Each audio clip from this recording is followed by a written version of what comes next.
Adik ipar minta diratukan, sementara aku dijadikan babu di rumahku sendiri. Aku sudah muak hingga aku bakar semua barangnya. Halo Bunda, semoga Bunda semuanya dalam keadaan sehat dan bahagia ya. Sebelum masuk ke ceritanya, jangan lupa like, komen dan subscribe channel ini ya. Selamat menonton. Angin sore itu bertiup pelan, membawa serta aroma hujan yang baru saja reda. Aku berdiri di depan jendela dapur, menyaksikan tetesan air terakhir mengalir dari daun sepatu karmel yang baru saja kupasang pagi tadi. Senyum kecil mengembang di bibirku. Kehidupan yang kubangun bersama Mas Haris memang tak mewah, tapi syarat dengan kepuasan hati. Rumah mungil ini, dengan taman depan yang selalu aku rawat, adalah mahakarya kami setelah 3 tahun pernikahan. Bel pintu berbunyi, memecah kesunyian. "Gin, mereka datang," seru Haris dari ruang tamu. Suaranya terdengar berbeda. Ada campuran rasa khawatir dan sayang yang hanya muncul saat menyangkut keluarganya.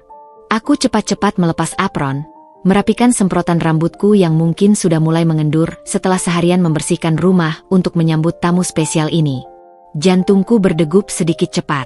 Aku sudah mendengar banyak tentang Vivi, adik perempuan Haris yang satu-satunya.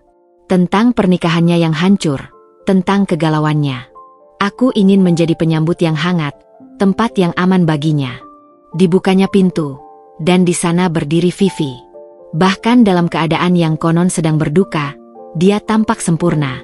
Rambut hitam lurus terurai rapi, riasan wajahnya minimalis namun impeccable, mengenakan setelan linen warna krem yang mahal terlihat dari potongannya. Di belakangnya, 2 koper besar beroda dan sebuah tas tote kulit. "Kak," seru Vivi, melemparkan dirinya ke pelukan Haris. Suaranya lirih, gemetar. Haris memeluknya erat, menepuk punggungnya. Sudah, di sini aman," bisik Haris. Setelah beberapa detik, Vivi melepaskan pelukan. Matanya yang besar dan cantik itu beralih kepadaku. Ada sesuatu di balik pandangannya, sebuah kilatan cepat yang aku tidak bisa tangkap sebelum dia menyunggingkan senyum kecil yang rapuh. "Ini kan Mbak Gina," kata Haris, merangkul pundakku. "Istri kakak yang sabar dan baik hati." "Akhirnya ketemu juga, Vivi," kataku, membuka tangan. Aku ingin memeluknya. Vivi melangkah masuk, menghindari pelukanku dengan halus, seolah hanya ingin meletakkan koper-kopernya. Dia justru meraih tanganku dan menekannya lembut. "Aku sudah sering dengar tentang kebaikan Mbak Gina dari Kak Haris. Terima kasih sudah mau menerimaku di sini," ucapnya, dengan nada manis yang terdaksa. "Jangan sungkan. Ini juga rumahmu," balasku, tulus. "Ayo, masuk. Kakak bawakan kopernya." Kami berjalan masuk. Aku perhatikan mata Vivi bergerak cepat, memindai setiap sudut ruang tamu kami yang aku hias dengan foto-foto perjalanan kami dan kerajinan tangan yang kubuatan. Matanya berhenti sebentar pada vas keramik etnik pemberian orang tuaku, lalu pada sofa kain berwarna earth tone yang memang sudah sedikit usang. Ekspresinya netral, tapi aku merasa ada penilaian diam-diam yang sedang berlangsung. "Kamu pasti lelah, Vin. Kamarnya sudah siap," ujar Haris sambil menyeret koper ke arah kamar tidur kedua yang selama ini jadi ruang tamuku atau kamar tamu. Aku telah menyulapnya dengan sepenuh hati. Sprei baru warna lavender, bunga segar di vas kecil, tumpukan novel bagus di meja samping. Vivi masuk ke kamar, lalu diam sejenak. "Wangi sekali. Mbak Gina yang urus, ya?" "Iya, semoga kamu nyaman," jawabku. Dia meletakkan tas kulitnya di atas tempat tidur, lalu berjalan menghampiri jendela. "View-nya ke taman belakang ya, asri." Lalu, tanpa menoleh, dia bertanya, "Ini kamar mandi dalam, Mbak?" "Iya, tapi kalau mau yang lebih luas, ada di ujung koridor," jelasku. "Enggak, ini bagus. Privasi." Dia akhirnya menoleh padaku, senyumnya masih menggantung. "Maaf merepotkan, ya, Mbak. Aku cuma butuh waktu buat menyembuhkan luka. Sebentar saja." "Santai aja, Viv. Sampai kapanpun juga gak apa-apa," sahut Haris sebelum aku sempat berkata-kata. Dia menepuk pundak adiknya. "Yang penting kamu happy lagi." Malam itu, aku menyiapkan makan malam spesial. Sop buntut dan sayur asam, masakan Jawa yang kudengar adalah kesukaan Vivi. Dia duduk di meja makan, mencicipi perlahan. Gimana, Vin? Enak kan masakan kakak iparmu? Tanya Haris bangga. Vivi mengunyah dengan elegan, lalu menelan. Enak, kok. Tapi, sedikit manis buat seleraku. Aku lebih suka yang gurih-gurih gitu. Tapi gak apa-apa, kok, enak. Dia tersenyum padaku. Jangan tersinggung ya, Mbak Gina. Aku cuma sharing preferensi aja. Oh, gak apa-apa. Aku catat. Jawabku, mencoba tetap tersenyum. Sedikit kecewa, tapi kubuang jauh. Dia sedang dalam masa sulit. Saat aku berdiri untuk mengambil air minum, Vivi berbicara pelan pada Haris. Kak, lampu di kamarku agak redup ya. Nanti bisa bikin pusing. Ada lampu yang lebih terang gak? Ada, di gudang. Nanti malam kakak gantiin, kata Haris. Wah, repotin kakak. Tapi, makasih ya. Suara Vivi seperti anak kecil yang manja. Buat adikku, apa sih yang repot? Sahut Haris sambil mencubit pipi Vivi lembut. Aku berdiri di depan dispenser, menuang air ke gelas. Tiba-tiba saja, udara di ruang makan terasa berbeda. Aku melihat mereka berdua. Haris dengan wajah penuh perhatian, Vivi dengan senyum puas. Sebuah bayangan samar melintas di hati. Seolah-olah, tanpa kusadari, peran di rumah ini telah bergeser. Aku yang tadinya nyonya rumah, kini berdiri di pinggir, menyaksikan sebuah reuni yang intim. Aku mengusir perasaan itu. Dasar Gina, terlalu banyak baca. Dia kan sedang sakit hati. Haris hanya menjadi kakak yang baik. Gin, ambilkan nasi lagi dong untuk Vivi, pinta Haris, menyadarkan pikiranku. Ya, Mas, jawabku, bergegas ke dapur. Saat aku kembali membawa nasi, Vivi sedang berkata, jadi mungkin besok aku coba cari kerjaan online dulu dari sini. Tapi butuh suasana yang kondusif. Kamarku bagus sih, Kak. Jangan khawatir. Kamu fokus healing dulu. Gina juga desain bisa nemenin kalau aku kerja, kata Haris, lalu menoleh padaku. Iya kan, Gin? Aku menatap suamiku, lalu pada senyum Vivi yang penuh harap. Segumpal rasa tidak nyaman mulai mengendap di dadaku. Kecil, tapi nyata. Tentu saja, jawabku akhirnya. Suaraku terdengar lebih kecil dari yang kukira. Terima kasih, Mbak Gina. Kamu benar-benar seperti malaikat penyelamat, ucap Vivi, manis sekali. Tapi kenapa, di balik kata-kata manis itu, aku merasa seperti baru saja menandatangani sebuah kontrak yang tidak pernah kubaca? Angin malam kembali berembus melalui jendela yang terbuka, membawa hawa dingin yang membuatku merapatkan kardigan. Malam pertama dari kepenghunian sementara itu dimulai, dan tanpa tahu mengapa, aku merasa sesuatu dalam kehidupan tenangku telah berubah selamanya. 2 minggu berlalu.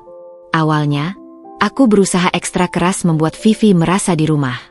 Aku memasak menu favoritnya, memastikan stok teh premiumnya tidak pernah habis, dan bahkan menata ulang kamarnya sesuai saran Feng Shui yang dia sebutkan. Aku pikir, dengan kenyamanan, proses penyembuhannya akan lebih cepat. Tapi, sebentar saja, mulai menunjukkan definisi yang berbeda. Permintaannya datang seperti tetesan hujan awal musim, kecil, tapi konstan, dan mulai merembes kemana-mana. Biasanya, weekend adalah saatku dan Haris membuat sarapan bersama, lalu menikmatinya di teras sambil bercerita tentang rencana minggu depan. Pagi Sabtu ini, aku sudah menyiapkan bahan untuk pancake kesukaan Haris. Tiba-tiba, Vivi muncul di balik pintu dapur. Rambutnya masih sedikit acak-acakan, mengenakan daster sutra yang mahal. Dia menguap lebar. Pagi, Mbak Gina. Wah, sibuk dari pagi ya. Pagi, Viv. Iya nih, mau bikin pancake. Kamu suka pancake? Ah, jarang. Aku pagi-pagi biasanya minum lemon hangat sama madu. Mbak, buat detos, katanya sambil membuka kulkas, mengambil lemon yang aku beli khusus kemarin. Tapi madunya yang ada di lemari aku cek kemarin, bukan rohani. Lebih baik madu organik. Dia menutup kulkas dan menoleh padaku. Bisa tolong beli nanti, Mbak? Yang merek Nature's Gold itu. Biar aku yang ganti. Oh, Iya, bisa, jawabku, sambil mengaduk adonan. Makasih ya. Oh, pancakenya jangan pakai maple syrup yang botolan itu ya, terlalu sugari. Aku ada bawa pure maple syrup dari Kanada, di koper biruku. Nanti aku ambilin. Sebelum aku sempat menjawab, dia sudah meninggalkan dapur. Aku berdiri dengan sendok adonan di tangan. Haris yang baru turun dari kamar mandi mencium pipiku. Wah, pancake. Langka nih. Vivi minta madu organik, dan dia punya syrup sendiri, kataku, mencoba terdengar biasa saja. Wah, bagus dong. Dia kan peduli kesehatan. Kita jadi ikut sehat, sahut Haris riang. Dia udah keluar ya? Iya. Kasihan ya, Gin. Ditinggal suaminya karena dianggap kurang perhatian. Padahal Vivi itu perhatian banget, cuma mungkin cara ekspresinya beda, ucap Haris sambil mengambil piring. Aku hanya mengangguk, rasa tidak enak itu mulai menggeliat lagi. Malam itu, setelah makan malam, di mana Vivi memuji masakanku tapi menyarankan agar porsinya dikurangi karena lebih sehat. Kami sedang bersantai di ruang keluarga. Kak, panggil Vivi dari sofa tempatnya berselonjor. Aku kedinginan nih. AC di kamarku agak kuat. Tapi kalau dimatikan nanti gerah. Pakai selimut aja, saran Haris sambil melihat berita. Selimut di sini teksturnya agak kasar. Kak, kulitku jadi merah. Vivi mengeluh. Lalu dia menoleh padaku. Mbak Gina, kamu punya trik gak biar air AC-nya gak langsung ke badan? Atau mungkin bisa tolong naik ke kamar aku? Lihat settingannya? Aku gak ngerti teknologi gitu-gitu. Aku menghela napas dalam hati. AC-nya standar, Viv. Biasanya cuma bisa diatur suhu dan arah anginnya. Tapi aku coba atur arah anginnya masih ke bawah. Mbak, mungkin rusak? Tolong dibantu cek ya. Aku takut besok jadi flu. Haris akhirnya ikut campur. Coba kamu bantu cekin, Gin. Kamu kan lebih telaten. Aku pun bangun, naik ke lantai 2, dan masuk ke kamar Vivi. Ruangan sudah berubah. Aromanya seperti parfum mahal dan lilin aromaterapi. Ada lebih banyak barang di atas meja rias. AC memang menyala cukup kencang. Aku mengambil remotenya, dan dengan mudah mengarahkan sirip pembuang angin ke atas. Sudah, Viv.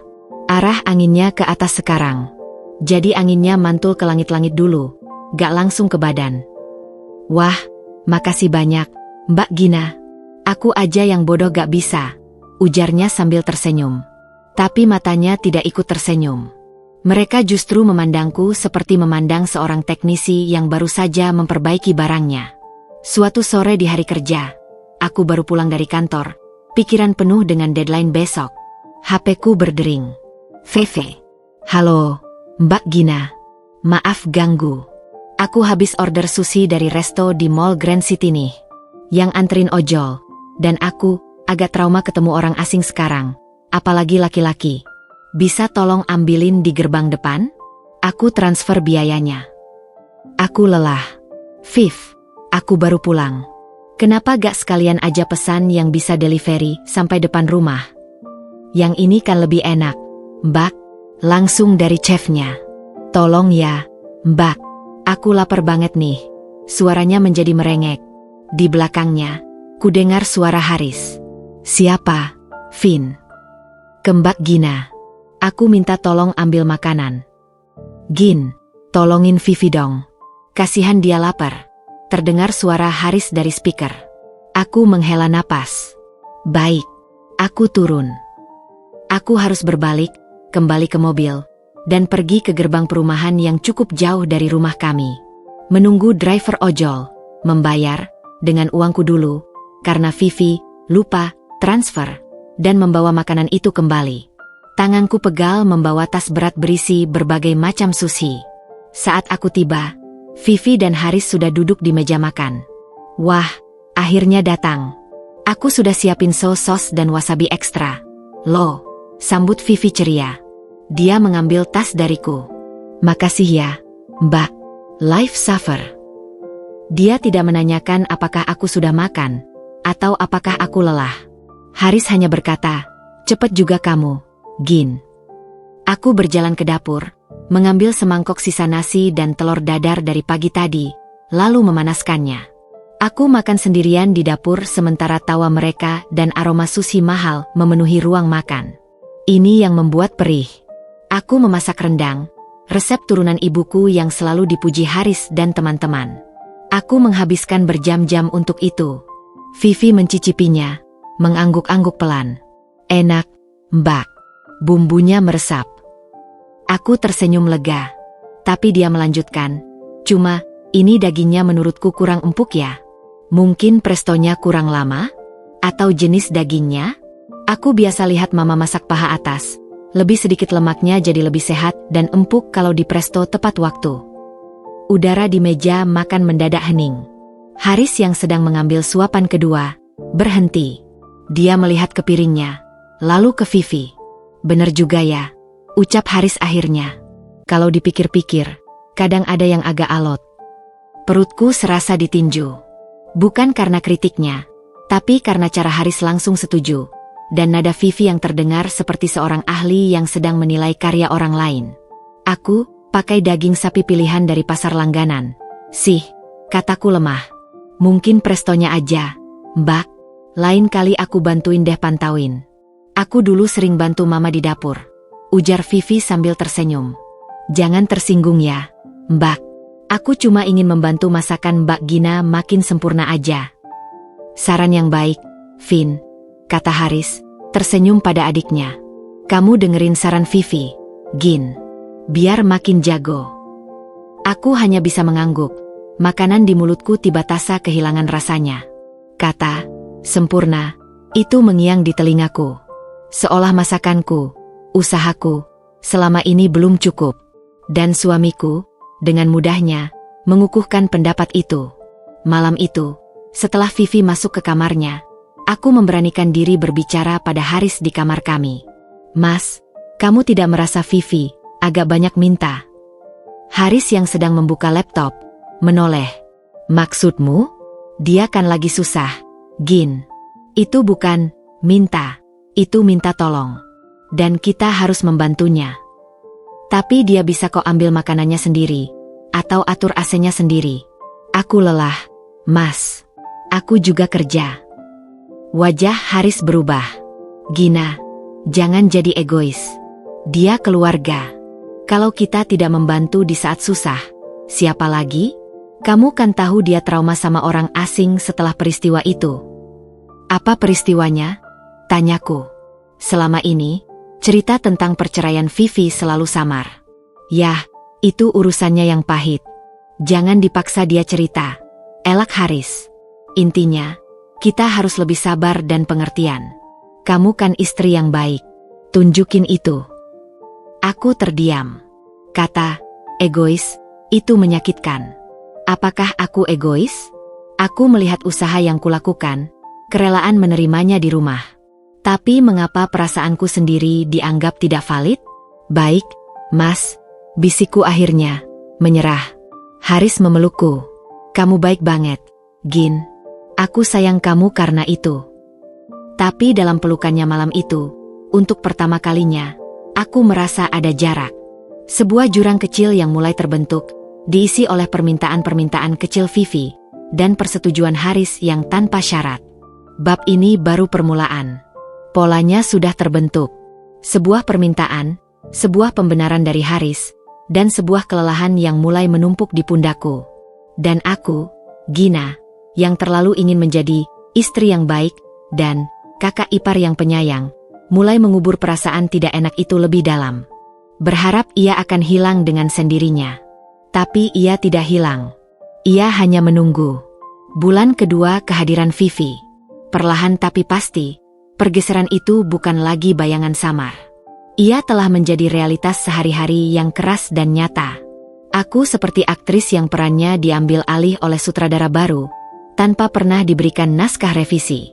Dapur, yang dulunya adalah kerajaanku, tempatku bereksperimen dengan resep dan menciptakan kehangatan, kini menjadi medan perang terselubung. Vivi mulai dengan saran, yang cepat berubah menjadi keputusan. Mbak Gina, minyak kelapa lebih sehat untuk menumis daripada minyak sawit biasa, katanya suatu pagi, sambil menyimpan botol minyak kelapa murni berlabel impor di kabinet. Minyak kesukaanku tersingkir ke belakang. Kita juga harus kurangi garam, bisa diganti dengan kaldu jamur organik. Aku sudah beliin. Tas belanjaan berisi berbagai bumbu, premium, dan organik, kini memenuhi lorong dapur. Aku tidak lagi bebas memutuskan menu. Vivi akan menempelkan catatan kecil di kulkas setiap minggu malam. Menu minggu depan. Senin, salmon grill dengan quinoa brokoli kukus, no butter. Selasa, salad ayam dengan dressing yogurt lemon, resep terlampir. Rabu, soup de tos sayuran. Dan seterusnya. Awalnya aku protes pada Haris. Mas, aku kan yang masak. Aku juga punya selera. Dan masakan kita biasa saja sudah sehat kok. Haris membalas dengan logika yang membuatku terpojok. Dia kan kuliah gizi dulu, Gin. Dia lebih ngerti. Lagian, ini baik untuk kesehatan kita juga. Kamu kan sering pegal-pegal. Mungkin karena makanan kita kurang terjaga. Jadilah aku, yang bekerja 8 jam sehari, harus pulang dan memotong brokoli dengan ukuran tertentu, mengukur quinoa dengan takaran pas, dan memanggang salmon dengan suhu yang menurut Vivi, optimal agar omega-3-nya tidak rusak. Masakanku bukan lagi ungkapan kasih sayang, melainkan sebuah tugas teknis yang harus memenuhi standar nutrisi yang ditetapkan. Suatu malam, aku mencoba memberontak dengan memasak ayam goreng rempah kesukaan Haris. Saat Haris menyantap dengan lahap, Vivi hanya memakan sedikit salad yang dia buat sendiri. Ayam goreng itu sumber lemak jenuh dan karsinogen, Kak. Ujarnya dengan nada prihatin kepada Haris. Mending dikit aja. Nanti aku buatkan kamu smoothie penurun kolesterol. Haris, yang sedang mengunyah paha ayam, tiba-tiba terlihat bersalah. Dia meletakkan makanannya. Iya sih, kamu benar, Vin. Aku duduk di seberang, merasa usahaku menjadi bahan pembicaraan yang negatif. Peran Vivi meluas. Dia yang sekarang sering memegang remote TV. Kita nonton drama Korea ini yuk, Kak. Ini lagi hits dan ceritanya dalam. Rayunya pada Haris. Acara dokumenter atau film indie yang biasa kami tonton bersama terlupakan. Dia juga yang mulai mengatur jadwal, kualitas keluarga. Minggu ini kita harus piknik, Kak. Aku sudah riset taman kota yang bagus. Mbak Gina, bisa tolong siapkan bekal untuk 3 orang? Sesuai list di kulkas ya. Aku yang menyiapkan, mereka yang bersenang-senang dan berfoto. Di media sosial Haris, fotonya berdua dengan Vivi di bawah pepohonan lebih banyak daripada foto kami berdua. Yang paling menyakitkan adalah saat urusan rumah tangga dan finansial. Vivi, dengan alasan, membantu karena nggak bayar kos, mulai mencampuri pembelanjaan. Mbak Gina, tagihan listrik bulan ini kok naik drastis? AC di kamar tamu jangan dinyalain terus-terusan ya. Hemat energi, katanya suatu hari, seolah-olah dia yang membayar. Atau, kok beli sabun cuci piring merek ini? Yang lebih mahal sedikit itu lebih hemat karena konsentrat dan ramah lingkungan. Haris, alih-alih mengatakan bahwa itu urusan kami, malah mendukung. Dengar kata Vivi, Gin. Dia lebih melek isu lingkungan dan finansial. Aku merasa otoritasku sebagai istri dan partner dalam rumah tangga ini dilucuti, sepotong demi sepotong, dengan senyuman manis dan dalih kepedulian. Puncaknya terjadi di suatu Sabtu sore. Ibuku hendak berkunjung untuk pertama kalinya sejak Vivi tinggal. Aku ingin menyambutnya dengan spesial, memasak gulai ayam dan martabak telur, masakan kampung halaman yang disukainya. Aku membeli semua bahan dengan uang sendiri. Sejak Vivi datang, pengeluaran rumah tangga jadi tidak jelas, sering campur aduk. Saat aku mulai memotong bumbu, Vivi masuk ke dapur. Lagi masak apa nih, Mbak? Wah, banyak santannya ya, komentarnya. Ini untuk ibu saya yang datang nanti, jawabku singkat, berharap dia mengerti ini adalah momen penting bagiku. Tapi Kak Haris kan lagi program diet kolesterol. Mbak, kemarin cek aja sudah di ambang batas. Makan santan segini banyak bisa bahaya, ujarnya, wajahnya penuh kepedulian palsu. Ibu saya sudah tua, Viv. Dia suka masakan ini. Dan ini hanya sekali-sekali, kataku, mencoba menahan emosi. Tapi kesehatan kan harus konsisten dijaga. Bagaimana kalau aku bantu buatkan menu alternatif?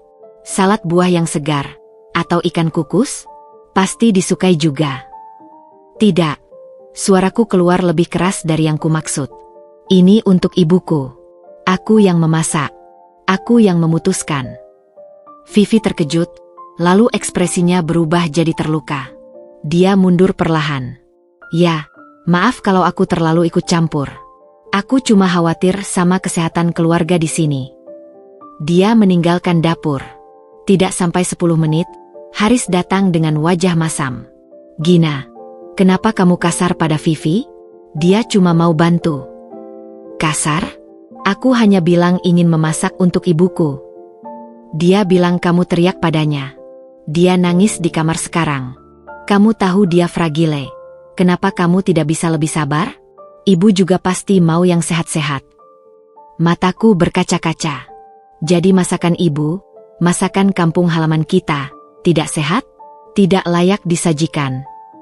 Itu bukan poinnya. Poinnya adalah cara kamu memperlakukan Vivi.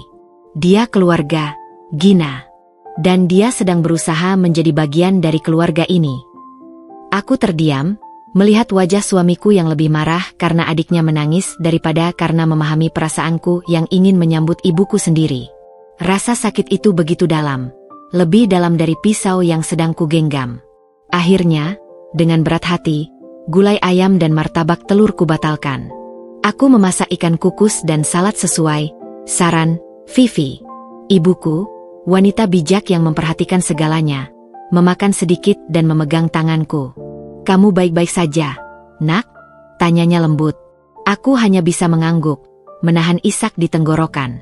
Saat ibu pulang, Vivi berkata pada Haris, "Tuh, kan, ibunya Mbak Gina juga suka kok makan makanan sehat. Semua orang bisa beradaptasi kalau diajak." Haris memandangku penuh makna.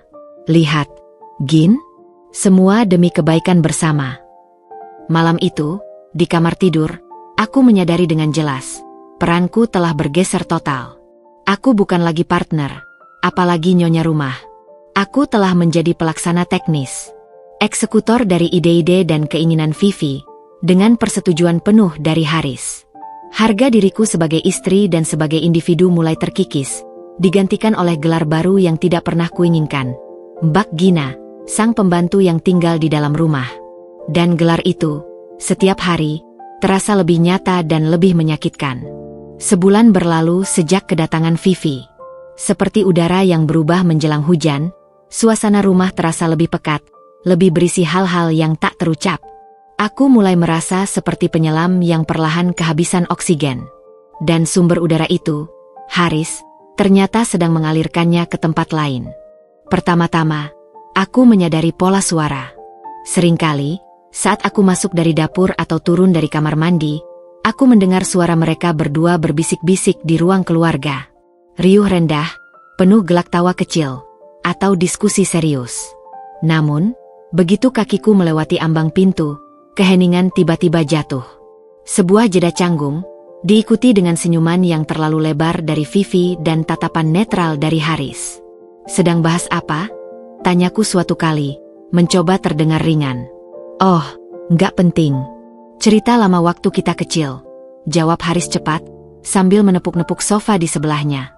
"Sini duduk." Tapi saat aku duduk, energi yang tadinya cair, mengeras. Vivi akan segera mengalihkan pembicaraan. "Mbak Gina, tadi aku lihat noda di karpet ruang tamu. Mungkin bisa dicoba pakai vinegar?" katanya ampuh. Atau, "Kak, besok jangan lupa anterin aku ke banknya. Urusan itu loh." "Urusan apa?" tanyaku. "Ah, urusan administrasi aja, Mbak." "Membosankan," sahut Vivi dengan gelombang tangan, memotong sebelum Haris bisa menjawab. Aku merasa seperti mata-mata di rumah sendiri, selalu datang di saat yang salah, mengganggu percakapan pribadi mereka. Suatu hari, aku harus pulang lebih cepat karena kantor kebanjiran.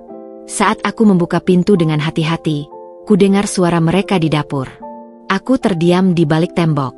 "Ya ampun, Kak, kamu benar-benar gak sadar." Suara Vivi terdengar jelas, bernada guyon. "Sadar apa?" tawa Haris. "Masa aku harus bilang? Tiap hari lihat Mbak Gina pakai daster itu. Warna pudar.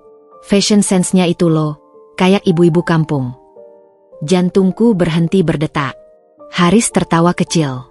Ah, kamu jahat. Tapi iya sih, aku udah kasih tahu dia buat beli baju baru. Dia sibuk aja. Bukan cuma baju, Kak. Cara ngomong, cara jalan, kayak kurang pede gitu. Kamu kan orang penting. Harusnya punya partner yang bisa nemenin di acara kantor, yang bisa ngobrol sama klien. Bukan cuma jago masak di dapur. Ada hening sejenak. Aku menahan napas. Jangan gitu, Vin. Gina itu baik. Dia nggak pernah nuntut. Tapi kan kamu layak dapat yang lebih. Kak, aku cuma sayang aja sama kamu. Nggak tebas lihat kakak sendiri nggak berkembang karena lingkungan. Aku mendengar suara gelas diletakkan. Sudah, jangan dibahas. Dia sudah berusaha, kata Haris, tapi suaranya terdengar lemah, tidak membela dengan tegas seperti dulu. Air mataku menetes. Aku mundur pelan, keluar dari rumah lagi, dan duduk di bangku taman depan. Tubuhku gemetar. Kata-kata Vivi seperti pecahan kaca yang menusuk-nusuk jantungku. Tapi yang lebih menyakitkan adalah reaksi Haris. Dia tidak membelaku. Dia hanya meminta untuk jangan dibahas. Persekongkolan mereka mulai memiliki bentuk yang lebih konkret. Vivi, yang katanya sedang mencari kerja online, justru lebih sering duduk di depan laptop Haris. Gin, Vivi bantuin aku ngerjain presentasi buat klien. Dia jago desain, kata Haris suatu malam. Tapi, itu kan pekerjaanmu? Data kliennya rahasia. Protesku. Dia kan keluarga, percaya aja. Lagian dia membantu.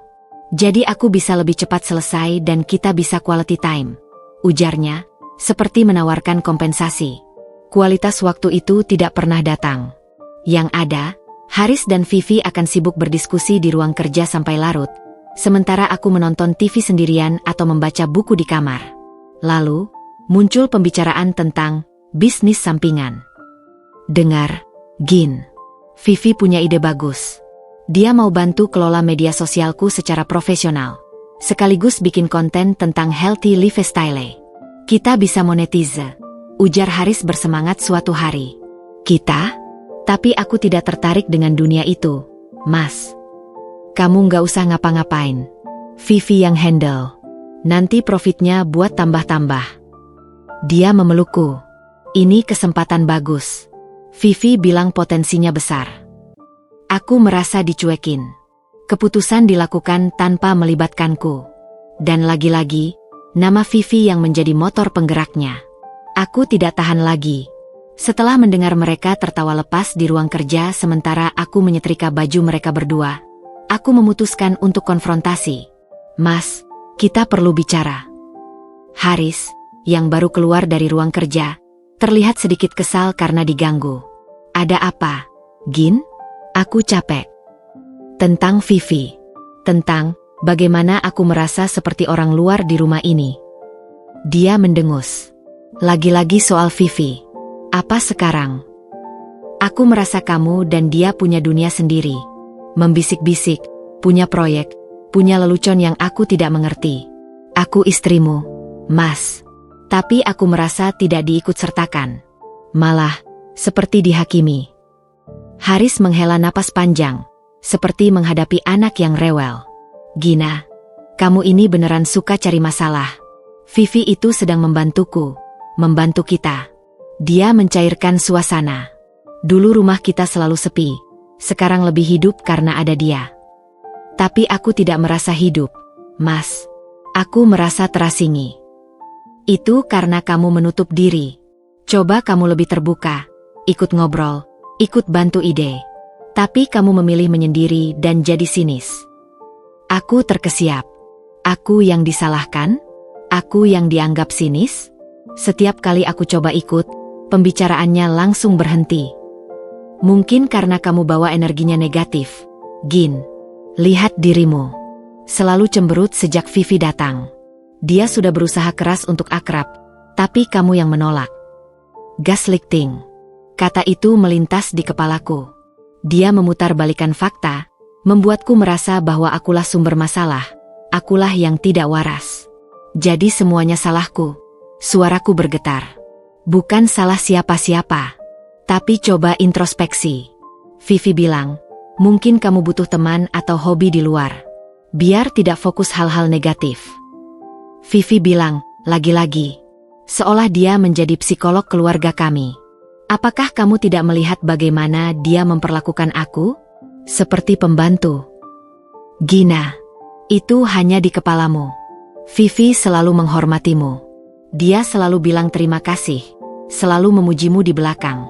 Kamu saja yang salah paham karena mungkin iri. Iri. Pukulan terakhir. Aku menatap wajah suamiku, pria yang dulu memandangku seperti bintang, kini memandangku seperti masalah yang harus diatasi.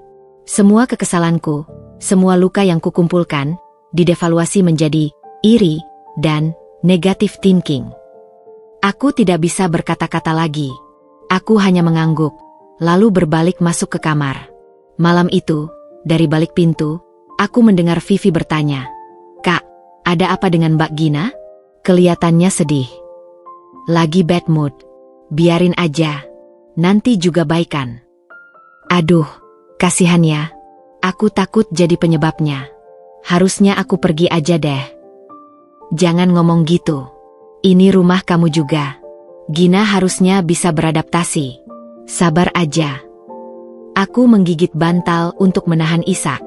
Persekongkolan mereka kini sempurna. Aku menjadi pihak yang tidak waras, yang tidak bisa beradaptasi, yang iri. Mereka adalah tim yang solid, sementara aku adalah musuh dalam selimut.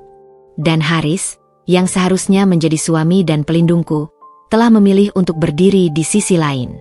Persekongkolan diam-diam itu tidak lagi diam. Ia telah menjadi kebenaran baru di rumah ini, dan aku adalah satu-satunya yang dianggap gagal memahaminya. Rasa kesepian yang paling parah adalah ketika kamu merasa asing di tengah keluarga sendiri.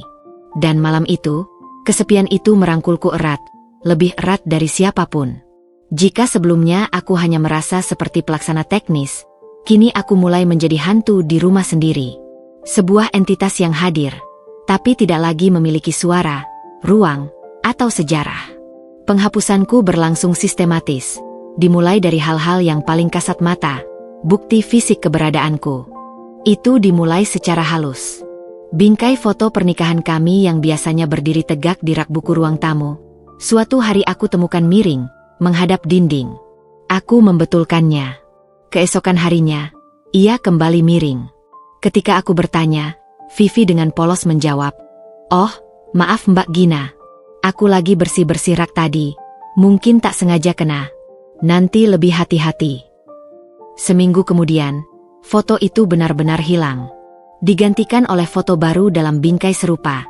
Haris dan Vivi kecil, sedang duduk di atas sepeda dengan latar belakang sawah. Ekspresi mereka ceria, murni. "Mas, foto pernikahan kita di mana?" tanyaku suatu malam. Haris yang sedang melihat TV, melirik kerak. "Loh, kemarin masih ada tuh. Mungkin Vivi pindahin waktu bersih-bersih. Tanya aja." Aku menanyainya. Vivi berkilah. "Wah, iya ya. Aku simpan di laci atas lemari ruang tamu. Biar aman. Soalnya bingkainya kayaknya agak rapuh. Takut jatuh." Tidak ada permintaan maaf. Tidak ada usulan untuk mengembalikannya. Foto-foto lain menyusul. Foto kami berdua di pantai saat honeymoon. Foto aku dan Haris saat kencan pertama di kafe tua. Bahkan foto keluarga kecilku dengan orang tuaku. Semua digeser ke posisi yang kurang terlihat. Di sudut rak paling atas, di balik pintu, atau bahkan disimpan di dalam kotak. Sebagai gantinya, dinding dan rak dipenuhi oleh memorabilia Vivi dan Haris. Foto masa kecil mereka berlibur, piagam lomba Vivi, dan yang paling mencolok, sebuah poster besar artis K-pop pria yang ditempel Vivi di dinding ruang tamu sebelah TV. "Viv, poster itu terlalu besar. Nggak cocok dengan tema ruang tamu kita," protesku. "Loh, ini bisa bikin ruangan lebih colorful dan youthful, Mbak." Kak Haris aja bilang oke. "Iya kan, Kak?" Haris yang sedang asyik scroll HP, mengangguk tanpa melihat. "Iya, biarin aja. Nggak ada salahnya." Ruang tamu yang dulu mencerminkan kepribadian kami berdua, kini berubah menjadi altar masa kecil Haris dan ekspresi selera Vivi. Aku tidak lagi melihat diriku di sana. Invasi itu merambah ke ruang pribadiku, dapur. Vas bunga keramik pemberian ibuku di ulang tahun pernikahan pertama, yang selalu aku letakkan di tengah meja makan sebagai centerpiece. Suatu pagi aku temukan telah pindah ke lemari atas di gudang, berdebu. Vas itu kok pindah? Tanyaku pada Vivi yang sedang membuat smoothie. Oh, aku rasa meja makan jadi agak sempit, Mbak. Jadi aku coba taruh vas yang lebih kecil ini, katanya sambil menunjuk vas kaca modern minimalis yang jelas-jelas barang bawaan dia. Lebih sleek, kan? Bahkan tempat sampah kecil di kamarku pun diganti dengan model sensor yang dibeli Vivi secara online. Ini lebih higienis, Mbak, tanpa sentuh. Tanpa bertanya apakah aku menyukainya. Suatu hari, aku mencari buku catatan resep warisan nenekku yang selalu kusimpan di laci dapur. Hilang. Setelah berhari-hari cari, aku menemukannya tergeletak di dekat tempat sampah daur ulang di garasi. Beberapa halamannya terlipat dan ternoda. Vivi, kamu lihat buku resepku. Buku resep yang tua itu? Wah, maaf Mbak, aku kira sampah. Soalnya udah jelek dan bau apek. Resep-resepnya kan bisa dicari di internet ya? Dia tersenyum ringan, seolah baru membuang sehelai kertas bekas. Air mataku menitik di atas buku yang ternoda. Itu bukan cuma buku. Itu adalah sejarah, hubunganku dengan nenek, warisan cinta dari generasi ke generasi. Dan bagi Vivi, ia hanya sampah yang bau apek. Ritual-ritual kecil yang dulu menjadi pemersatu kami sebagai suami istri, satu persatu digantikan atau diambil alih. Sarapan minggu bersama yang biasanya aku dan Haris siapkan sambil mendengarkan lagu lawas, kini menjadi ajang Vivi memperkenalkan brunch ala cafe dengan menu yang ribet. Aku hanya disuruh membantu memotong buah atau mencuci alat. Kebiasaan Haris memijat pundakku sambil bercerita tentang hari-harinya sepulang kerja. Kini berganti dengan dia dan Vivi duduk di balkon sambil minum wine yang dibeli Vivi dan membicarakan proyek media sosial mereka. Malah, kini Vivi yang sering memijat pundak Haris. Kakak kan pegel-pegel karena sering duduk depan laptop. Aku belajar pijat refleksi online. Nih.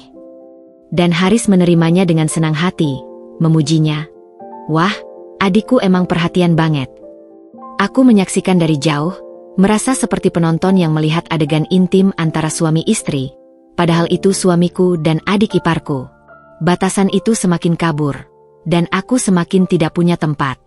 Paman Haris mengadakan syukuran ulang tahun perkawinan. Biasanya, aku yang mengingatkan Haris, memilih hadiah, dan mempersiapkan diri kami berdua. Kali ini, Vivi yang mengambil alih. Kak, jangan lupa besok acara paman. Aku sudah beliin kado. Ini tasnya cocok kan sama baju ibu paman? Aku juga sudah pesan taksi online buat jam 10. Ujar Vivi di meja makan. Aku tertegun. Kita tidak pakai mobil sendiri. Mobilnya kan mau aku pakai nanti siang. Urusan ke notaris, Mbak, jawab Vivi. Lagi pula biar hemat bensin dan Kak Haris bisa minum kalau mau. Aku melihat Haris. Dia mengangguk setuju. Iya, ide bagus. Malamnya, aku mendengar Vivi berbicara di telepon, mungkin dengan temannya. Suaranya terdengar jelas dari balik pintu kamarnya yang terbuka. Iya, besok ke acara keluarga kakak. Iya, aku yang atur semuanya. Soalnya kalau dibiarin sama mbaknya, biasanya berantakan atau telat. Kasian kan kakak, malu sama familinya. Ya, paling aku yang nemenin dia seharian. Istrinya? Biasanya cuma diam aja, gak bisa nyambung obrolan sama keluarga besar kakak yang mostly profesional gitu. Aku berjalan menjauh, rasa mual menyerang. Dia tidak hanya mengambil alih peranku di rumah, tapi juga mempersiapkan narasi untuk melengsarkanku di depan keluarga besar. Aku bisa membayangkan besok, Vivi yang aktif mengobrol, melayani, menjadi penyelamat Haris, sementara aku duduk seperti bunga plastik yang tidak relevan. Keesokan harinya di acara, prediksiku terbukti. Vivi berbaur dengan luas, menyapa semua orang, membantu menghidangkan makanan, dan terus berada di sisi Haris. Aku yang mencoba terlibat, justru mendapat teguran halus dari Vivi. Mbak Gina, tolong jangan taruh piring di situ, nanti ketendang orang lewat. Lebih baik di sini. Seolah-olah aku yang tidak paham tata krama. Bibi Haris berbisik padaku. Dinda itu baik ya, Gina. Rajin bantuin kamu ya. Aku hanya bisa tersenyum pahit. Mereka tidak melihat bahwa membantu itu telah berubah menjadi menggantikan. Pulang dari acara, di dalam taksi, Vivi duduk di depan bersama Haris. Aku sendirian di belakang. Mereka tertawa melihat meme di HP, berbagi cerita tentang keluarga yang baru mereka temui. Aku menatap keluar jendela. Kota yang lalu lalang terasa begitu asing. Saat sampai di rumah, Vivi langsung mengambil remote AC. Panas ya? Aku nyalain AC ruang tamu ya, Kak. Oke, jawab Haris. Aku berdiri di teras, masih memegang tas berisi sisa makanan yang Bibi berikan. Tidak ada yang menawarkan bantuan. Tidak ada yang bertanya apakah aku lelah. Aku masuk, berjalan menyusuri koridor yang dindingnya dipenuhi foto-foto masa kecil mereka dan poster artis K-pop. Pas baru Vivi berdiri anggun di meja. Buku resep nenekku hilang. Fotoku tersembunyi. Di rumah ini, secara fisik, bukti bahwa Gina adalah nyonya rumah, adalah istri, adalah bagian inti dari kehidupan Haris. Semuanya telah dihapus, digantikan, atau disingkirkan. Yang tersisa hanyalah bayangan. Seorang Mbak Gina, yang fungsinya hanya untuk memastikan mesin rumah tangga ini tetap berjalan, tanpa identitas, tanpa sejarah, tanpa status. Malam itu, saat aku bercermin di kamar mandi, aku hampir tidak mengenali wanita yang menatap balik padaku. Matanya sayu, bahunya turun. Dia terlihat lelah, tak berdaya, dan tidak terlihat. Seperti hantu. Dan hantu, pada akhirnya, akan dilupakan, karena tidak lagi memiliki tempat di dunia nyata. Tekanan yang selama ini menumpuk seperti magma di bawah permukaan akhirnya menemukan retaknya bumi. Pemicunya, ironisnya, bukan lagi permintaan kecil atau kritikan halus, tapi sesuatu yang sangat konkret dan berharga, uang. Sejak Vivi mengambil alih pengelolaan rumah tangga, pengeluaran kami membengkak tanpa aku benar-benar paham kemana.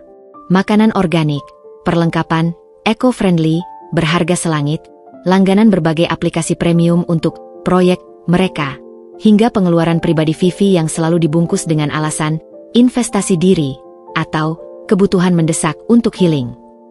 Aku yang selama ini membiarkan keuangan utama dikelola Haris, karena penghasilannya lebih besar, memutuskan untuk mengecek buku rekening bersama setelah melihat notifikasi kartu kredit yang berulang kali masuk ke HP Haris. Hasilnya membuatku pucat. Limit kartu kredit tambahan yang biasanya hanya untuk keadaan darurat, hampir habis dalam 2 bulan terakhir. Transaksinya didominasi oleh pembelian daring dari akun-akun premium, pakaian merek, skincare high-end, peralatan elektronik kecil, dan pembayaran di spa serta salon ternama. Malam itu, setelah Vivi masuk kamar, aku mendatangi Haris yang sedang duduk di ruang kerja. "Mas, kita perlu bicara soal keuangan." Haris menghela napas, kesal karena topik ini selalu jadi pembuka yang tidak menyenangkan. "Apalagi, Gin. Aku lihat kartu kredit kita hampir penuh. Banyak transaksi dari Vivi. Apa ini diketahui?" Dia mengedip-ngedipkan mata, mencoba mengingat. "Oh, iya. Dia kan butuh beberapa barang untuk mendukung kontennya. Dan untuk terapi juga, biar cepat move on. Itu kan penting. Move on butuh tas branded seharga 10 juta. Mas, butuh facial di spa yang sekali treatment 1,5 juta? Kita sendiri jarang sekali ke tempat begitu. Jangan dibandingkan, Gina. Kebutuhan setiap orang beda. Dan dia kan janji akan bayar kalau sudah dapat income dari proyek media sosial." "Janji? Tapi yang bayar sekarang kita, dengan kartu kita. Penghasilanku juga masuk ke rekening bersama untuk kebutuhan rumah, tapi sekarang justru untuk membiayai gaya hidup adikmu." Suaraku mulai meninggi. Haris langsung memberi isyarat agar aku pelan. "Dia bukan adikku dalam artian biasa, Gin. Dia keluarga yang sedang terluka. Kita sedang membantu. Jangan hitung-hitungan seperti itu. Ini bukan hitung-hitungan, Mas. Ini soal tanggung jawab. Kita punya rencana nabung untuk DP rumah kedua, untuk dana darurat. Semua itu terkikis untuk untuk skincare dan tas. Haris berdiri, wajahnya memerah. Kamu ini jadi materialistis banget sih?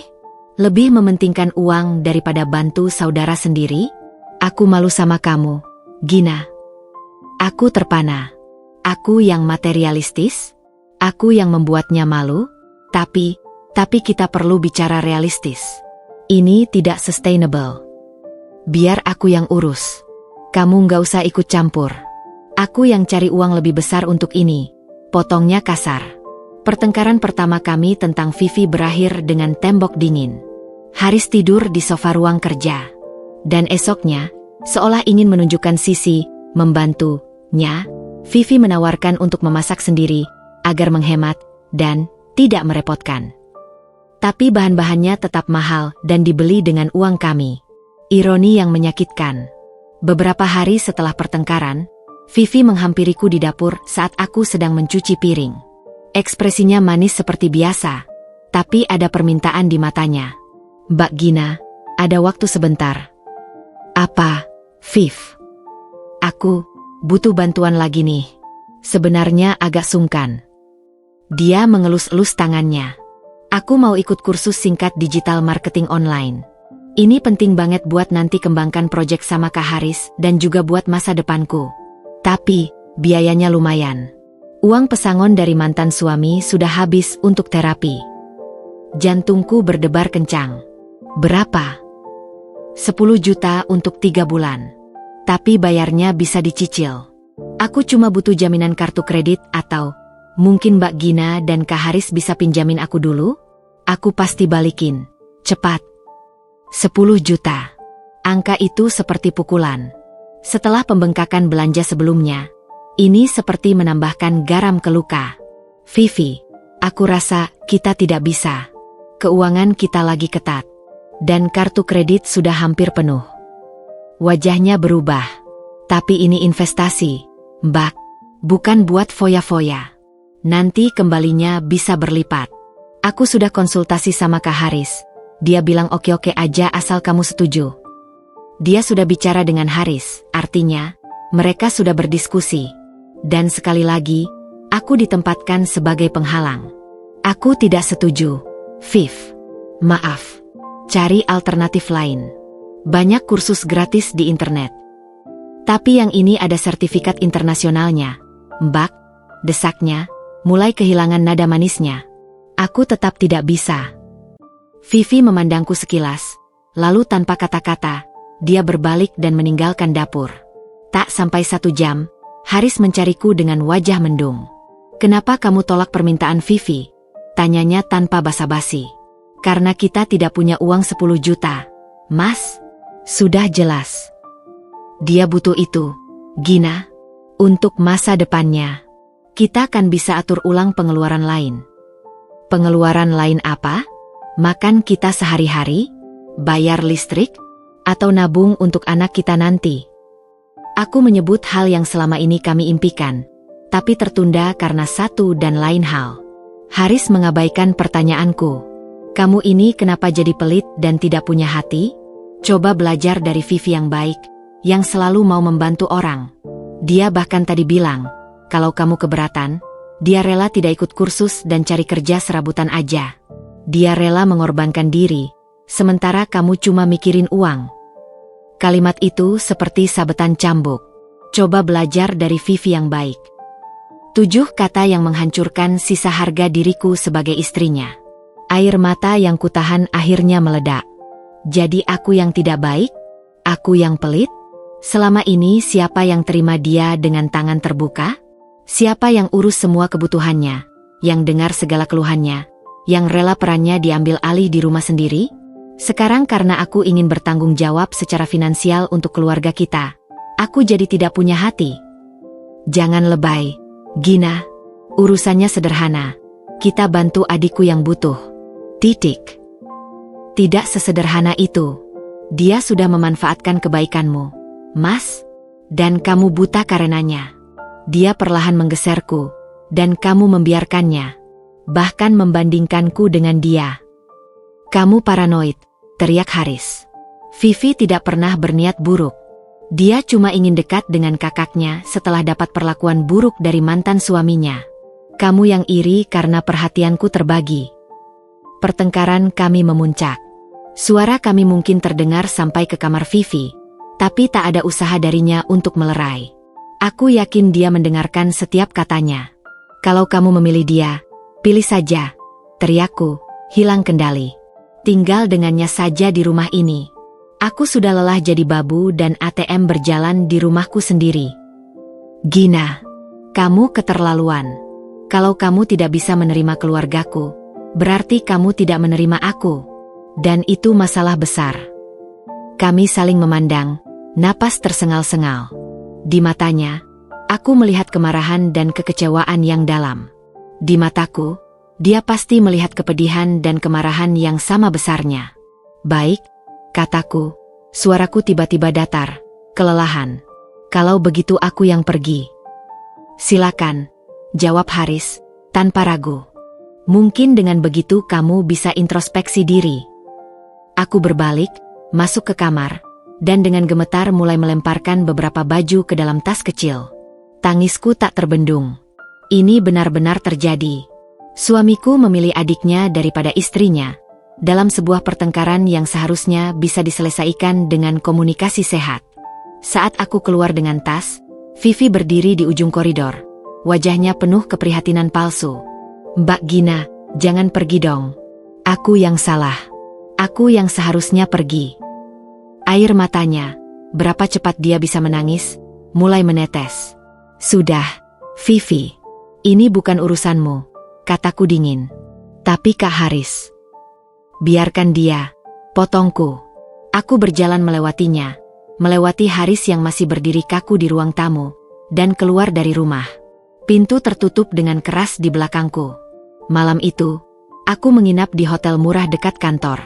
Kepalaku pusing, mataku bengkak, dan hatiku hancur berkeping-keping. Pesan Haris hanya satu, datang tengah malam, pulang kalau sudah sadar. Ia mengira aku yang salah. Ia menungguku, sadar. Ia sama sekali tidak melihat bahwa mungkin yang butuh menyadari sesuatu adalah dirinya sendiri. Pertengkaran pertama ini bukan penyelesaian. Ia hanya gencatan senjata yang rapuh. Aku kembali keesokan harinya, karena tidak punya pilihan lain, karena masih mencintainya. Tapi sesuatu telah patah. Kepercayaan bahwa kami adalah tim yang solid, telah retak. Dan Vivi, yang berada di tengah retakan itu, kini memiliki pijakan yang lebih kuat. Setelah pertengkaran itu, sikapnya berubah. Lebih percaya diri, seolah tahu bahwa kakaknya akan selalu ada di pihaknya. Dan aku belajar untuk memendam lebih dalam, karena protesku hanya akan membuatku menjadi istri yang tidak baik dan kakak ipar yang pelit. Aku mulai benar-benar merasa seperti tawanan di balik tembok rumah yang dulu kubangun dengan cinta. Setelah pertengkaran besar itu, sebuah gencatan senjata yang dingin dan rapuh terbentuk. Haris tidak benar-benar meminta maaf, dan aku terlalu terluka untuk mengulurkan tangan duluan. Vivi, di tengah kami, berubah menjadi wasit yang diam-diam telah memenangkan pertandingan. Sikapnya tak lagi terlalu manis atau banyak meminta. Sekarang, sikapnya adalah pengabaian yang terang-terangan, dan persekutuan dengan Haris yang semakin tak tersembunyi. Dan aku, yang tubuh dan jiwanya mulai menyerah, menjadi sasaran empuk dari sikap dingin mereka. Kerja lembur berturut-turut ditambah beban emosi yang tak tertahankan akhirnya meruntuhkan pertahanan tubuhku. Suatu pagi, aku terbangun dengan kepala berdenyut-denyut, tenggorokan terbakar, dan seluruh persendian terasa remuk. Termometer menunjukkan 38,5 derajat Celcius. Aku merangkak ke dapur, berharap bisa membuat teh hangat. Vivi sudah di sana, sedang menyiapkan smoothie bowl yang penuh warna. Pagi, Mbak Gina. Kok pucat? Tanyanya tanpa ekspresi. Aku, demam. Jawabku serak. Oh, ucapnya singkat. Dia mengambil pisau dan terus memotong stroberi. Kalau gitu jangan terlalu dekat-dekat ya, Mbak. Aku gampang ketularan. Dia tidak menawarkan bantuan. Tidak bertanya apakah aku butuh obat. Hanya peringatan agar aku menjauh. Haris turun, sudah bersiap untuk kerja. Apa kamu masak sarapan, Vin? Sudah, Kak. Ada smoothie bowl buat kamu. Sehat. Aduh, kamu baik banget, puji Haris. Dia baru kemudian melihatku yang sedang bersandar di meja dapur. Kamu kenapa? Aku demam, Mas. Oh, dia mengernyit. Coba minum obat yang di kotak P3K. Nanti istirahat aja di kamar. Dia tidak menawarkan untuk mengantarku ke dokter, tidak mengecek dahiku, tidak sekadar memeluk. Hanya instruksi singkat, seperti pada karyawan yang izin sakit. Tapi, mungkin aku butuh bantuan ke klinik, bisikku, berharap ada belas kasihan. Duh, aku lagi ada meeting pagi ini, Gin. Nggak bisa anterin. Coba telepon Gokar aja. Atau minta tolong Vivi. Dia menoleh ke Vivi. Kamu bisa, Vin. Vivi menggeleng cepat. Aku hari ini ada janji konsultasi online sama psikolog. Kak, jamnya fix. Nggak bisa diganggu-gugat. Plus, aku takut ke klinik, banyak virus. Haris menghela napas, seperti kami berdua merepotkannya. Ya udah, Gin. Kamu coba minum obat dulu aja. Nggak mungkin demam dikit langsung ke klinik. Kamu kuat-kuat aja. Kata-kata itu seperti tamparan. Kamu kuat-kuat aja, padahal aku merasa sangat rapuh. Aku melihat mereka berdua. Haris dengan dasi rapi, Vivi dengan smoothie bowl penuh gaya. Mereka adalah gambar kehidupan yang sehat dan sukses. Aku, dengan baju tidur lusuh dan wajah pucat, adalah noda dalam gambar itu. Aku akhirnya merangkak kembali ke kamar, menelan obat seadanya, dan mencoba tidur. Suara mereka tertawa ringan di ruang makan saat Haris berangkat, dan musik dari kamar Vivi, membuatku tak bisa istirahat dengan tenang. Siang hari, demamku naik. Aku coba pesan makanan lewat aplikasi, tapi tangan gemetar hampir tidak bisa memegang ponsel. Aku mengirim pesan ke grup keluarga kami, yang isinya cuma aku, Haris, dan Vivi. Aku masih demam tinggi. Mungkin ada yang bisa bantu beliin bubur atau sup. Beberapa menit kemudian, Vivi membalas. Aku lagi sibuk ngerjain proyek, Mbak. Maaf ya. Haris tidak membalas sama sekali. Jam menunjukkan pukul 1 siang, lalu 2, lalu 3. Perutku keroncongan, tapi tak ada tenaga untuk bangun. Air mataku menetes ke bantal, bercampur keringat demam. Ini adalah pengabaian yang paling menyakitkan, dibiarkan sendiri saat sangat rentan. Saat senja, akhirnya ada suara di luar kamar. Aku mendengar Vivi memanggil, "Kak, aku pesan makanan dari resto Jepang itu loh yang enak." Wah, boros amat. Tapi ya udah, sekalian rayain project kita yang mulai dapat traction, sahut Haris. Mereka ada di rumah. Sepanjang siang, Vivi ada di rumah dan tidak sekaligus mengetuk pintu kamarku untuk menawarkan segelas air. Aroma makanan lezat menyeruak dari bawah. Aku mendengar gemerincing piring, tawa, dan obrolan mereka yang riang. Mereka sedang berpesta, sementara aku terbaring sekarat di atas. Dengan sisa tenaga, aku bangkit. Kepala pusing, tapi kemarahan dan rasa lapar memberiku kekuatan. Aku membuka pintu kamar dan berjalan tertatih-tatih menuruni tangga. Mereka berdua duduk di meja makan, dikelilingi berbagai box sushi, tempura, dan salad mewah. Mereka terkejut melihatku. "Kok turun?" tanya Haris, sedikit kesal karena ketengahannya terganggu. "Aku lapar, Mas. Dari siang belum makan." "Loh, kenapa nggak pesan aja tadi?" tanyanya, seolah itu adalah solusi termudah di dunia bagi seseorang yang sedang demam tinggi. Aku coba, tapi pusing. Vivi memandangku, lalu dengan cepat mengambil piring kecil dan menjejalkan 2 potong sushi dan sedikit salad. "Ini, Mbak, tapi jangan makan sushi yang mentah ya. Nggak baik buat orang sakit. Ambil yang salmon grill aja." Dia menyodorkan piring itu seperti memberikan sedekah pada pengemis. Aku menerima piring itu. Tanganku gemetar. Aku tidak ingin makan di hadapan mereka, melihat mereka menikmati pesta kecil mereka. "Makasih," bisikku, lalu berbalik untuk naik lagi ke kamar. Di tangga, aku mendengar Vivi berbisik, tapi cukup keras ku dengar. "Kok kayaknya lebay ya, Kak? Demam aja kayak mau mati gitu." "Sudah, jangan diomongin. Nanti denger lagi," jawab Haris, tapi tidak membelaku. Makanan yang seharusnya enak itu terasa seperti abu di mulutku. Aku menangis dalam hening, sendirian di kamar yang gelap, sementara suara tawa mereka sesekali masih terdengar dari bawah. Keesokan harinya, demamku turun sedikit, tapi masih lemas. Aku keluar kamar untuk mengambil air. Vivi melihatku dan langsung mengambil masker dari saku bajunya, mengenakannya. "Maaf ya, Mbak. Aku gampang sakit. Lebih baik hati-hati," katanya melalui masker. Tindakannya itu lebih menyakitkan daripada kata-kata. Aku adalah sumber penyakit, sebuah ancaman yang harus diwaspadai. Aku bukan keluarga yang butuh perawatan. Sepanjang hari, Haris juga menghindari kontak. Jika harus bicara, dari jarak jauh. Tidak ada sentuhan, tidak ada tanya tentang kondisiku. Aku seperti kasus ODP yang harus dikarantina di kamar sendiri. Malamnya, saat aku mencoba duduk sebentar di ruang keluarga dengan selimut, Haris dengan halus berkata, "Kamu lebih baik istirahat di kamar aja, Gin. Biar cepat sembuh. Di sini AC-nya dingin." Permintaan yang terdengar masuk akal, tapi nada dan konteksnya membuatku paham. Kamu tidak diinginkan di ruang ini. Pergilah. Aku kembali ke kamar, dan kali ini, aku mengunci pintu dari dalam. Bukan untuk mengusir mereka, tapi untuk melindungi sisa harga diriku yang sudah babak belur dari pengabaian mereka. 3 hari dalam demam dan pengabaian itu mengajarkanku pelajaran pahit.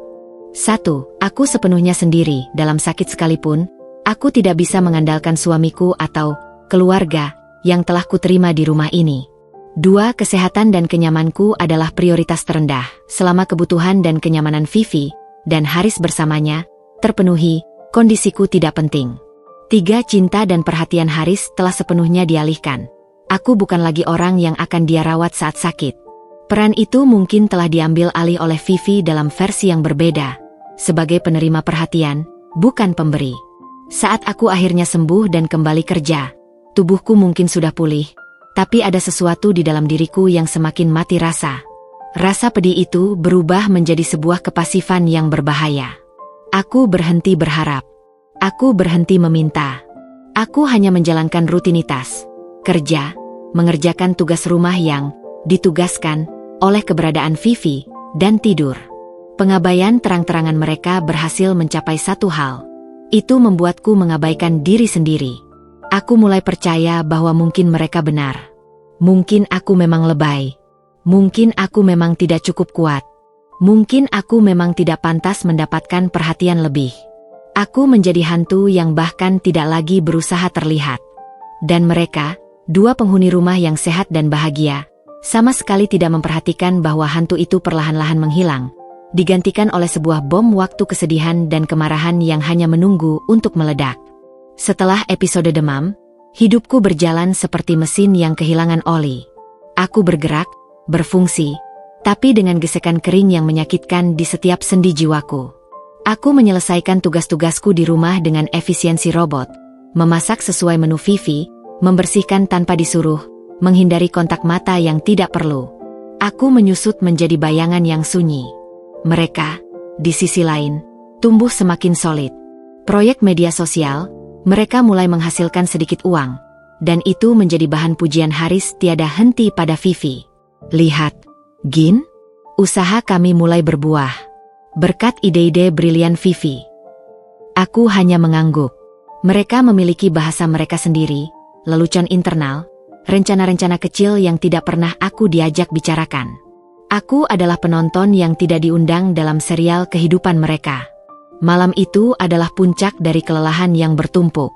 Kantorku sedang audit, dan aku harus lembur hingga pukul 9 malam. Badan pegal, mata perih, kepenatan mental yang membuat tengkorak kepala terasa ingin pecah. Sepanjang perjalanan pulang, aku hanya berharap bisa masuk, mandi air hangat, dan jatuh ke kasur. Saat aku membuka pintu, suasana yang kontras menyambutku. Ruang keluarga hangat oleh lampu temaram. Haris dan Vivi sedang duduk di sofa, menonton serial komedi. Di depan mereka ada 2 gelas wine yang hampir habis dan sepiring keju. Mereka tertawa lepas, rileks. "Pulang?"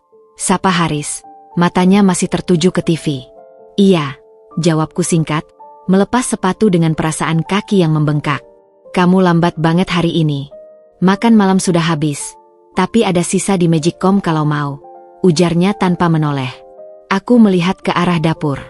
Rapuh. Aku terlalu lelah untuk memanaskan makanan dan mencuci piring lagi. Gak apa.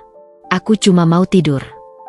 Aku mulai berjalan menuju tangga, membawa beban tas kerja dan beban hidup yang terasa semakin berat. Tiba-tiba, Vivi memanggil. Suaranya manis, tapi ada nada perintah yang halus di baliknya. Oh, Mbak Gina. Kamu lewat sana tolong. Aku minta bantuan sebentar. Aku berhenti, berbalik pelan. Apa?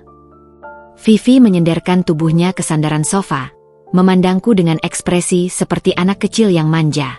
Aku minta diratakan nih. Aku mengerutkan kening. Otakku yang lelah tidak bisa memproses. Diratakan? Apa? Kasurku, jelasnya dengan santai, seolah ini adalah permintaan yang paling wajar di dunia. Aku baru balik dari salon dan langsung tiduran tadi. Kayaknya springnya ada yang bergeser atau busanya ada yang mengganjal gitu. Rasanya nggak rata. Jadi pegal-pegal. Tolong diratakannya, biar aku bisa tidur nyenyak. Dia meminta. Bukan, bisa bantu aku ratakan.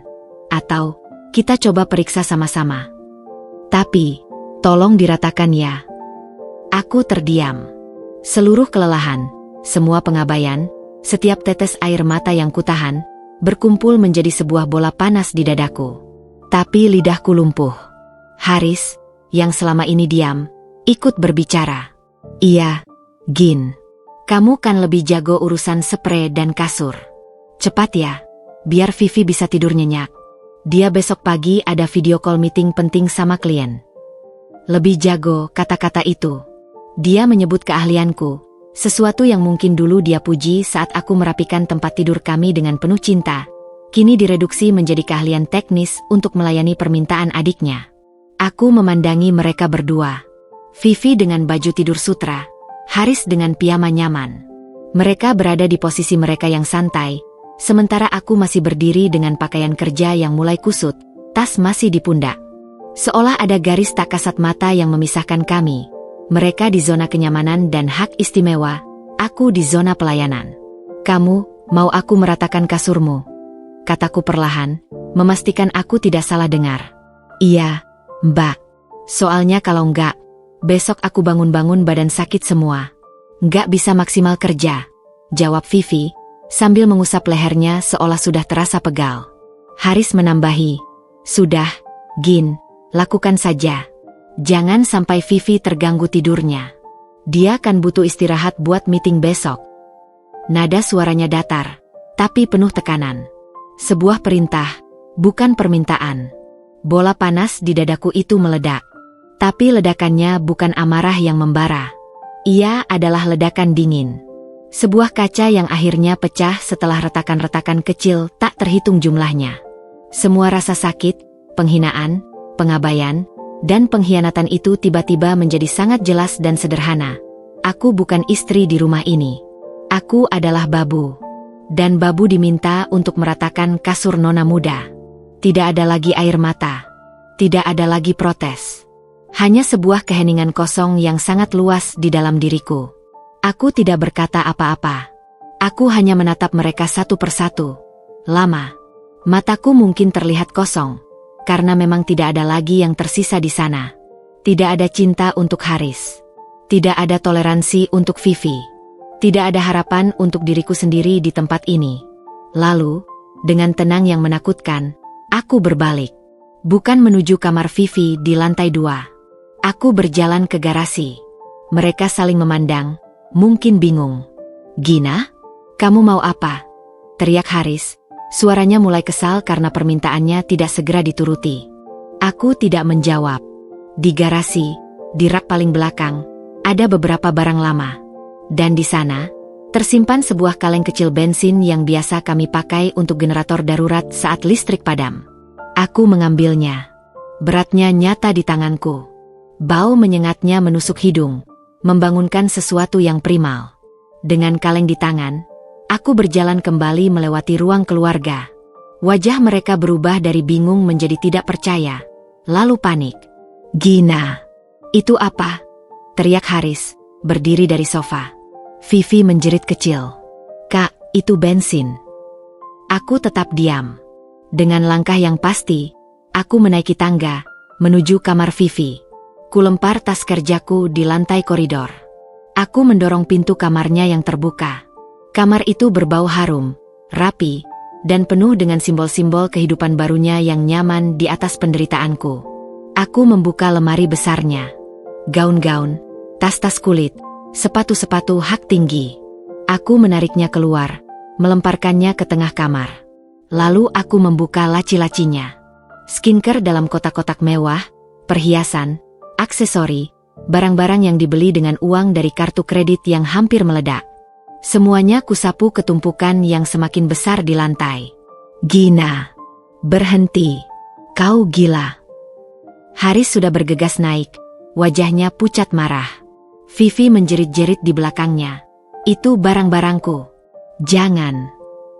Dengan tenaga yang seolah datang dari luar diriku, aku menyeret tumpukan besar itu.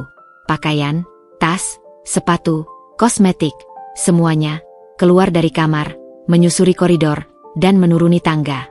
Beberapa barang berhamburan. Vivi menangis histeris berusaha mengambil beberapa, tetapi aku terlalu cepat. Aku menyeret segalanya ke halaman belakang, ke area paving block yang kosong. Aku menuangkan isi kaleng bensin ke atas tumpukan itu. Bau menyengat memenuhi udara malam. Tidak. Gina, jangan. Haris berusaha merebut kaleng dari tanganku, tapi aku mendorongnya dengan kekuatan tak terduga, membuatnya terhuyung. Dengan gerakan terakhir, aku mengeluarkan korek api dari saku. Korek api biasa, yang biasa kupakai untuk menyalakan lilin aromaterapi di masa ketika rumah ini masih terasa seperti rumah. Vivi menjerit keras, "Kak Haris, hentikan dia." Tapi terlambat. Aku menggesekkan korek api itu. Api kecil berkobar di ujung batang kayu. Di mataku, ia bukan sekadar api. Ia adalah penerang di kegelapan yang telah lama menutupiku. Ia adalah jawaban atas segala ketidakberdayaan. Aku melemparkan korek api itu ke tumpukan barang yang telah dibasahi bensin. Wos! Suara itu memekakkan telinga. Api menyambar tinggi, melahap dengan liar dan cepat. Jeritan Vivi menjadi teriakan panik yang memecah langit malam. Cahaya jingga menyala-nyala, menerangi wajah Haris yang terpana dan penuh horor, dan wajah Vivi yang histeris. Aku mundur selangkah, membiarkan panasnya menyentuh kulitku. Rasanya membebaskan. Aku memandang ke arah mereka, suaraku keluar datar, tapi jelas sekali, memotong suara jeritan dan derak api. Aku muak, ucapku. Aku muak jadi babu di rumahku sendiri. Haris mencoba mendekat, mungkin untuk memadamkan api, tapi panasnya terlalu besar. Kau gila. Kau bisa dipenjara untuk ini. Aku muak, lanjutku, seolah tidak mendengarnya, menatap langsung ke mata Haris. Aku muak dengan permintaan, ratakan kasurnya, itu. Dengan kalimat yang membuatku akhirnya mengerti bahwa aku bukan apa-apa di sini selain pelayan. Vivi menjerit sambil menunjuk-nunjuk ke api. Barang-barangku. Itu semua barang baru. Mahal. Aku menoleh padanya. Ini rumah kita, Mas Haris. Tapi aku telah jadi tamu. Dan dia, aku menuding Vivi yang terkunci dalam kepanikan, jadi ratu. Aku menarik napas dalam. Udara penuh asap, tapi rasanya lebih bersih daripada udara beracun yang telah kuhirup selama berbulan-bulan. Barang-barangnya sudah jadi abu. Mas, kataku, kembali pada Haris. Suaraku tidak bergetar. Seperti pernikahan kita. Sudah habis. Terbakar habis malam ini. Aku berbalik, meninggalkan mereka dengan kobaran api yang masih menyala-nyala, menerangi kebobrokan rumah tangga kami. Aku berjalan masuk, melewati ruang keluarga yang tadi masih hangat oleh tawa mereka, sekarang mulai terasa panas oleh hawa api dari luar. Aku naik ke kamar, bukan untuk mengambil banyak barang. Hanya tas kecil, dompet, dokumen-dokumen penting, laptop, dan beberapa pakaian yang paling kusukai sebelum Vivi datang. Semuanya muat dalam satu koper kecil. Saat aku turun lagi, Haris sudah berada di dalam, wajahnya hitam oleh kemarahan dan sedikit jelaga. Vivi masih di luar, terisak-isak di telepon, mungkin pada polisi. Kamu gila, Gina, desisnya. Kamu akan kubuat susah. Aku akan laporkan kamu. Kau akan habis di penjara. Aku berhenti di depan pintu utama, memegang gagang pintu. Aku menoleh untuk terakhir kalinya. Lebih susah mana? Tanyaku dengan tenang yang membuatnya terdiam. Daripada diratukan setiap hari oleh keegosan kalian? Dibuat merasa tidak seenak dan sepenting debu di rumah sendiri. Aku melihat ke arah luar, ke cahaya api yang mulai redup, dan bayangan Vivi yang meratap. Aku sudah mati rasa. Mas, laporkan saja aku. Hukum saja aku. Tarikan napas terakhirku di rumah itu penuh dengan bau kebakaran dan akhir. Tapi malam ini, bisikku, lebih untuk diriku sendiri. Aku membakar penjara itu. Dan aku membebaskan diriku. Aku membuka pintu, dan melangkah keluar, ke dalam kegelapan malam yang dingin. Di belakangku, ada teriakan, tangisan, dan sisa-sisa kehancuran. Di depanku, hanya ketidakpastian. Tapi untuk pertama kalinya dalam sangat lama, ketidakpastian itu terasa lebih baik daripada kepastian penderitaan yang telah kutinggalkan. Aku tidak berlari. Aku berjalan. Satu langkah, lalu langkah lainnya. Menjauh dari rumah yang sudah tidak lagi menyimpan sesuatu yang disebut rumah. Malam itu menghirupku ke dalam pelukannya yang dingin, namun darah di nadiku justru bergejolak panas. Setiap langkah kakiku menjauh dari rumah yang terbakar itu terasa ringan, seolah selama ini aku berjalan dengan beban seberat gunung di pundak. Bau asap masih menempel di rambut dan baju, tapi baunya seperti dupa pembebasan. Aku berjalan tanpa tujuan jelas, hanya mengikuti cahaya lampu jalan. Koper kecilku berderak di atas paving. Pikiranku kosong, hanyut dalam sensasi aneh antara kelegaan ekstrim dan kehampaan total. Aku baru saja membakar segalanya, secara harfiah dan kiasan. Tidak ada rencana. HP-ku bergetar tak henti. Haris. Vivi Haris. Vivi, aku matikan suaranya. Lalu akhirnya mematikannya sama sekali. Dunia menjadi sunyi, hanya ditemani deru angin malam yang sesekali dan suara jangkrik. Setelah berjalan hampir 1 jam, kaki mulai gemetar. Aku tiba di sebuah warung kopi 24 jam di pinggir jalan besar. Warung itu sepi, hanya ada seorang bapak-bapak sopir truk yang mengantuk di sudut. Aku duduk di kursi plastik paling ujung, meletakkan koper di sampingku.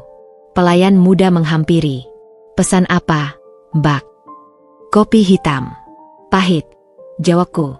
Suaraku masih serak, entah karena teriak, asap, atau tangisan yang tidak sempat keluar. Lapar? Ada nasi goreng atau mie instan? Tidak, terima kasih. Saat kopi datang, aku menatap cairan hitam pekat itu. Refleksiku yang buram di permukaannya menunjukkan seorang perempuan dengan mata kosong, rambut berantakan, dan noda jelaga di pipi. Aku hampir tidak mengenalinya. Sudah, kata itu bergema di kepalaku. Sudah. Tidak ada rasa takut untuk dilaporkan polisi. Tidak ada penyesalan karena membakar barang-barang Vivi. Yang ada hanyalah sebuah kepastian batu. Itu sudah berakhir. Tidak ada jalan kembali. Di dalam keheningan warung kopi itu, pikiran-pikiran yang tadinya kacau mulai merapikan diri menjadi urutan yang logis dan dingin. Aku tidak membakar rumah.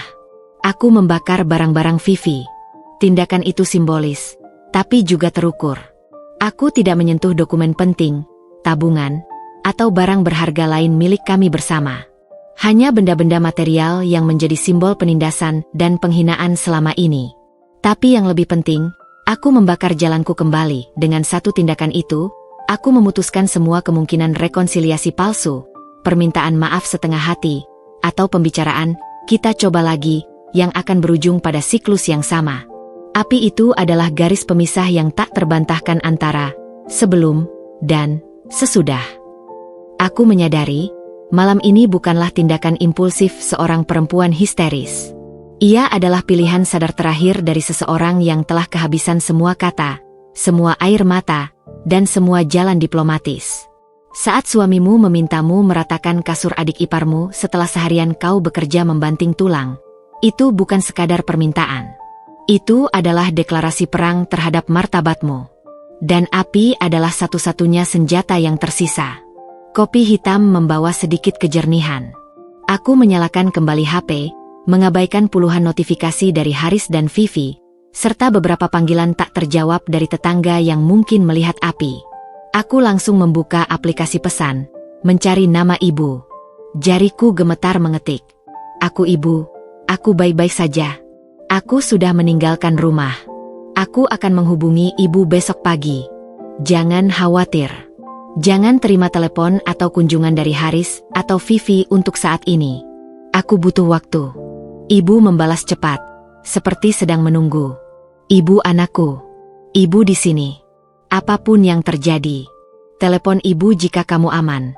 Air matanya akhirnya tumpah, menetes hangat ke layar HP. Dalam kehancuran total, masih ada satu pelabuhan yang pasti. Aku juga mengirim pesan pada Sari, sahabat karibku sejak kuliah, yang rumahnya kos-kosan di pusat kota. Aku aku perlu tempat tinggal sementara. Bisa numpang? Ceritanya panjang. Aku baik-baik, tapi baru saja membakar barang-barang adik iparku dan meninggalkan suamiku. Balasannya datang kurang dari 1 menit. Sari, lokasi sekarang. Gua jemput. Jangan banyak tanya. Senyum tipis akhirnya muncul di bibirku. Dalam kekacauan, masih ada kawan sejati. Sari menjemputku dalam waktu 30 menit. Dia tidak bertanya apa-apa saat aku masuk, hanya memelukku erat. Dasar lo, Gina. Baru juga, gerutunya, tapi ada air mata di sudut matanya. Di dalam mobil yang hangat, dengan musik instrumental lembut, barulah seluruh tubuhku mulai gemetar tak terkendali. Reaksi tertunda. Sari memegangi tanganku. Terima kasih, bisikku. Jangan bicara dulu. Nanti sampai kosan. Perjalanan terasa seperti mimpi. Kota malam yang asing terlihat indah melalui jendela yang berkabut oleh tangisku. Aku telah keluar. Aku benar-benar keluar. Kosan Sari kecil tapi bersih. Dia memberikanku kamar tamunya. Setelah mandi air panas yang seolah membasuh semua jelaga dan kenangan buruk, aku duduk di tepi tempat tidur, masih mengenakan piyama pinjamannya. Jadi, lo bakar apa tepatnya? Tanya Sari akhirnya, menyerahkan segelas coklat panas. Segala barang mewah Vivi. Tas, sepatu, gaun, skincare. Semua yang dia beli dengan uang kartu kredit Haris, uang kami, selama dia tinggal dan memperlakukan aku seperti babu. Sari bersiul pelan. Wah, epic. Dan Haris. Dia ada di sana. Dia yang menyuruhku meratakan kasur Vivi sebelum semua ini terjadi. Sari menggeleng-geleng. Dasar bejat. Jadi, apa rencanamu? Aku tidak tahu. Tidur. Besok aku ambil cuti kerja. Lalu, aku tidak tahu. Sari memandangku serius. Gina, lo harus siap. Dia akan melawan. Dengan polisi, dengan tekanan, dengan rasa bersalah. Aku mengangguk. Aku tahu. Tapi aku tidak bisa kembali, Sar. Jika aku kembali, aku akan benar-benar mati. Kali ini bukan metafora. Malam itu, tidurku nyenyak namun penuh mimpi aneh. Api, teriakan, dan wajah Haris yang terdistorsi. Tapi setiap kali terbangun, ada kelegaan mendalam karena tahu ini bukan lagi rumahku. Ini adalah tempat perlindungan. Pembebasan itu bukan hanya pada tindakan membakar atau pergi. Ia terjadi secara bertahap di dalam diriku sepanjang malam dan pagi itu. 1. Pembebasan dari harapan palsu. Aku berhenti berharap Haris akan berubah atau melihat kesalahannya. Api itu membakar habis harapan itu. 2. Pembebasan dari peran korban dengan bertindak. Meski ekstrim, aku mengambil kembali kendali. Aku bukan lagi korban yang pasif menunggu penyelamatan. 3. Pembebasan dari cinta yang keracunan. Cinta pada Haris sudah tercampur rasa sakit dan penghinaan yang terlalu lama. Meninggalkannya adalah mencabut sumber racun itu. 4. Pembebasan dari rumah sebagai penjara. Rumah itu sudah bukan milikku. Aku bebas dari ikatan fisik pada tempat yang telah menjadi lokasi penyiksaan psikologis. Saat matahari pagi menyinari kamar kecil kosan Sari, menerangi debu yang berterbangan, untuk pertama kalinya dalam berbulan-bulan, aku menarik napas lega dan merasa aman. Aman dari kritikan. Aman dari perbandingan. Aman dari permintaan yang merendahkan. Aman dari pengabaian. Ada jalan panjang dan berliku di depan. Proses hukum mungkin, perceraian yang pasti, pertempuran aset, dan stigma sosial. Tapi di pagi itu, dengan secangkir teh di tangan dan dukungan sahabat di sampingku, satu hal yang aku tahu pasti. Aku telah membebaskan Gina dari puing-puing Gina yang lama, dan Gina yang baru ini, meski penuh luka dan ketakutan, setidaknya memiliki kemewahan tertinggi, kemerdekaan dirinya sendiri. Api di halaman belakang telah padam, tetapi api kecil di dalam hatiku, api keinginan untuk hidup yang lebih baik, baru saja mulai menyala kembali. Keesokan harinya, dunia mulai bergerak.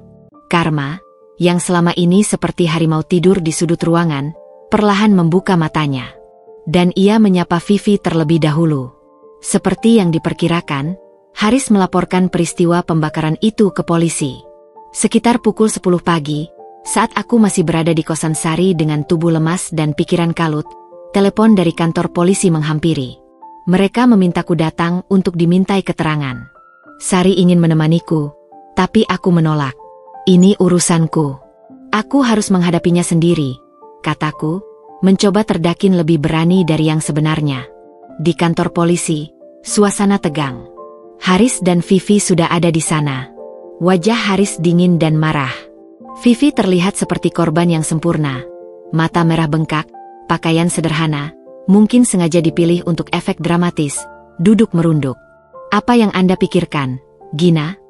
Sergah Haris saat aku duduk, tapi polisi segera meredakannya. Aku memberikan keterangan dengan jujur. Aku tidak menyangkal. Aku menjelaskan kronologi, tentang permintaan meratakan kasur, dan tekanan psikologis yang kualami selama berbulan-bulan. Aku menyebutnya sebagai tindakan di luar kendali akibat akumulasi stres dan perlakuan yang merendahkan. Polisi, seorang bapak berwajah lelah, mendengarkan dengan netral. Ini kasus perusakan harta benda. Bisa pidana, Ibu. Berat. Vivi menangis terseduh-seduh. Itu barang-barang pemberian mantan suami saya satu-satunya. Kenang-kenangan, semuanya habis. Tapi kemudian, karma mulai bekerja dengan caranya yang tak terduga. Saat proses berlangsung, seorang anggota polisi masuk dan membisikkan sesuatu pada penyidik. Lalu, mereka mengizinkan seorang tetangga kami, Pak Roni, seorang pensiunan guru yang terkenal jujur dan kritis, untuk masuk memberikan keterangan. Maaf mengganggu, kata Pak Roni dengan suara tenang. Saya sebagai tetangga, merasa perlu memberikan informasi. Kebetulan, CCTV rumah saya mengarah ke bagian samping rumah Mas Haris, termasuk sebagian halaman belakang dan jendela kamar mandi utama. Vivi mendadak pucat. Apa relevansinya, Pak? Tanya polisi. Saya sudah memeriksa rekaman dari beberapa waktu lalu. Ada beberapa potongan yang, menurut saya, penting untuk konteks kasus ini. Dia mengeluarkan flash disk. Di layar monitor kecil ruangan, kami disuguhkan rekaman hitam putih yang cukup jelas. Rekaman 1-3 minggu lalu.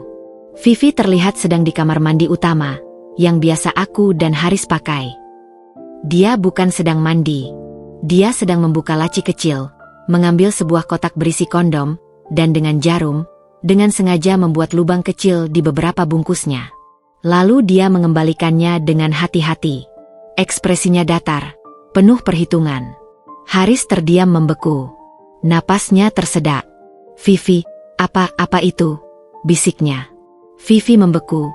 Wajahnya dari pucat menjadi abu-abu. Itu bukan aku, itu palsu. Polisi menyuruh tenang. Rekaman 2 seminggu setelahnya.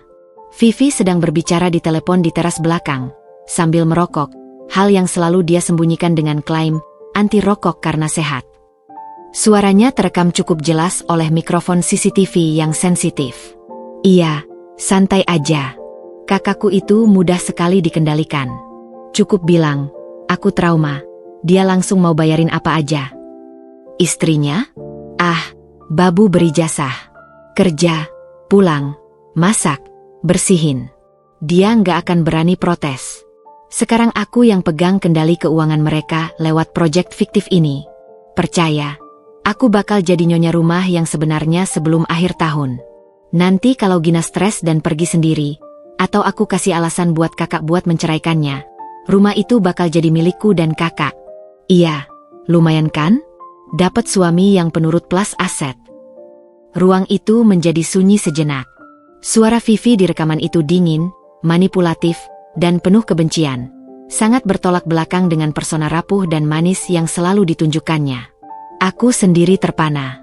Aku tahu dia jahat, tapi tidak seberpremeditasi ini. Bah! Suara tepukan keras membuat semua orang kaget. Haris berdiri. Tangannya masih menempel di meja karena baru saja menghantamnya. Wajahnya merah padam, urat lehernya menegang. Dia menatap Vivi dengan tatapan yang bukan lagi marah, tapi jijik dan horor. Kau! Suaranya serak, penuh rasa sakit yang dalam. Kau memanipulasiku? Kau meracuniku terhadap istriku? Kau merusak hubungan kami dengan sengaja? Dan kau mau menggantikan posisi Gina? Vivi gemetar hebat. Air matanya kini nyata, tetapi air mata ketakutan, bukan lagi air mata korban. Kakak, bukan itu. Aku cuma bercanda dengan teman. Bercanda? Teriak Haris, hampir tidak bisa dikendalikan oleh polisi. Kau merusak kondom. Kau ingin menghancurkan impian kami punya anak. Kau setan. Polisi akhirnya memisahkan mereka. Vivi histeris, berusaha memegang Haris yang mendorongnya dengan kasar. Kakak, dengarkan aku. Aku cinta sama kakak. Lebih dari dia. Pengakuan itu, yang keluar dalam kepanikan, semakin memperjelas segala sesuatu. Segala kedekatan mereka, segala dukungan Vivi, memiliki motivasi yang gelap dan tidak wajar. Situasi di kantor polisi berubah total. Fokus beralih dari perusakan harta benda oleh Gina, menjadi konspirasi dan upaya perusakan rumah tangga oleh Vivi. Polisi menyita rekaman itu sebagai barang bukti. Kasus pembakaranku, meski tidak dihapus, kini memiliki konteks yang sangat berbeda. Sebagai tindakan seorang korban psikologikal abuse dan manipulasi ekstrim. Vivi berusaha membela diri dengan mengatakan rekaman itu diedit. Tapi Pak Roni bersedia memberikan harddisk asli untuk pemeriksaan forensik. Dia juga menyebutkan beberapa tetangga lain yang bisa menjadi saksi atas perubahan sikap Vivi di rumah dan sikap acuh tak acuhnya padaku. Di luar kantor polisi, setelah proses sementara usai, dengan aku masih dalam status wajib lapor, tetapi tidak ditahan karena dianggap bukan pelaku berbahaya dan adanya unsur pemicu berat, keributan terjadi. Beberapa tetangga yang penasaran berkumpul. Mereka mungkin telah mendengar cerita dari Pak Roni atau melihat keributan. Tatapan mereka pada Vivi penuh kecaman dan hinaan. Bisik-bisik terdengar. Dasar pelakor, mau sama kakak sendiri. Pura-pura alim. Vivi menunduk, berusaha menutupi wajahnya dengan kerudung, dan bergegas masuk ke taksi online sendirian. Haris bahkan tidak menawarkan untuk mengantarnya. Dia hanya berdiri terpaku di tempat, wajah hancur, memandangi taksi yang menjauh membawa adik yang ternyata adalah monster dalam hidupnya. Karma untuk Vivi mulai berjalan. 1. Reputasi hancur dalam sekejap, citra dirinya sebagai korban yang malang berubah menjadi manipulator dan perusak rumah tangga yang dianggap sakit. Berita menyebar cepat di lingkungan. 2. Kehilangan pelindung utama Haris, satu-satunya orang yang membelanya mati-matian, kini melihatnya sebagai pengkhianat dan sumber kehancuran hidupnya. 3. Tidak punya tempat kembali, dia tidak bisa kembali ke rumah itu. Bahkan jika secara fisik bisa, secara moral sudah tidak mungkin. Dia juga tidak punya uang, karena sumbernya dari Haris sudah pasti terputus, dan telah membakar jembatan dengan mantan suaminya. 4. Kemungkinan tuntutan hukum tindakannya merusak kondom bisa ditafsirkan sebagai upaya dengan konsekuensi hukum yang serius. Dan rekaman percakapannya menunjukkan unsur penipuan. Aku melihat semua ini terjadi dengan perasaan campur aduk. Tidak ada rasa bahagia melihat penderitaannya. Hanya sebuah kepuasan dingin bahwa kebenaran akhirnya terungkap. Kejahatannya yang terselubung selama ini akhirnya terekspos di bawah terang matahari. Dia telah membangun istana dari kartu, dan angin kebenaran dari rekaman CCTV tetangga telah merobohkannya dalam sekejap. Pulang ke kosan Sari, tubuhku lelah tapi pikiran lebih tenang. Vivi telah mendapatkan bagian awal dari karmanya. Dia telah kehilangan segalanya dalam 1 hari. Tempat tinggal, sumber keuangan, dukungan keluarga, dan yang paling berharga baginya, citra dirinya yang palsu. Sekarang, dia harus menghadapi dirinya yang sesungguhnya. Dan itu mungkin adalah hukuman terberat untuk seseorang seperti Vivi. Karma itu memang tidak langsung membakar barang-barangnya. Karma itu lebih cerdas. Ia membakar topeng yang selama ini dia pakai, dan meninggalkannya telanjang menghadapi kebencian dan kenyataan pahit yang dia ciptakan sendiri. Karma tidak hanya datang pada Vivi. Ia juga menghampiri Haris dengan cara yang lebih pelan, lebih dalam, dan, baginya, mungkin lebih menyakitkan. Kehancuran yang datang dari segala sisi kehidupan yang dia anggap telah dia kuasai. 3 hari setelah insiden di kantor polisi, Karma mengetuk pintu kantor Haris. CEO-nya memanggilnya ke ruangan. Wajah sang bos sangat keruh. Haris, kami sudah melakukan investigasi internal menyeluruh terkait kebocoran data klien utama kita bulan lalu dan email tidak pantas yang dikirim ke mereka. Haris, yang masih linglung karena kekacauan di rumah tangganya, mencoba berkonsentrasi. Saya tidak mengerti, Pak. Saya sudah memberikan klarifikasi. Klarifikasimu tidak cukup. Kami telah melacak IP dan aktivitas akunmu. Semua aktivitas mencurigakan itu dilakukan dari komputer rumahmu, di luar jam kerja, dan seringkali bersamaan dengan waktu ketika adikmu, Vivi, sedang menggunakan laptop MU untuk membantu proyek media sosial kalian, bukan? Haris membeku.